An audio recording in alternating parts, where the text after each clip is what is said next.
మీరు ఇతరుల కోసం ప్రార్థన చేయాలి, వారిని బలపరచాలి. ఎవరైనా ఒక కష్టం చెప్పినప్పుడు అది చెప్పిన వెంటనే మీరు ప్రార్థన చేయండి. ఒక నిమిషం చేయడం వల్ల దేవుడు మీ ప్రార్థన బట్టి వారి జీవితంలో కార్యం చేస్తాడు. మీ ప్రార్థన బట్టి వాళ్ళ జీవితంలో ఒక కార్యం చేస్తే మీకు 2 కార్యాలు చేస్తాడు. దేవుని స్తోత్రం కలిగింది. ఇది నా మాట, దేవుని మాట. ఇక్కడ చూడండి, నా సొంత మాట కాదు. యోబుకి 2 అంతల ఆశీర్వాదం ఇచ్చాడట. హల్లెలూయా. మీరు ఎవరి కోసమన్నా ప్రార్థన చేస్తే వాళ్ళకి ఒక వంతు వెళ్తుంది, కానీ మీకు 2 వంతుల ఆశీర్వాదం అవుతుంది. కాబట్టి ఎవరైనా ఒక చిన్న కష్టం మీకు చెప్పినా, ఎవరైనా చిన్న బాధ మీకు చెప్పినా, మీరు చేయాల్సింది ఏంటంటే ఫస్ట్ ఒక్క నిమిషం వారి కోసం మీరు ప్రార్థన చేయండి. మీరు దీవించబడతారు ఫస్ట్.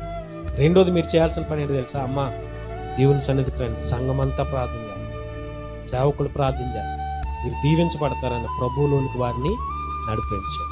మీ ప్రార్థన, మీ నడిపింపు సమాజానికి ఈ రోజున చాలా అవసరం, చాలా అవసరం.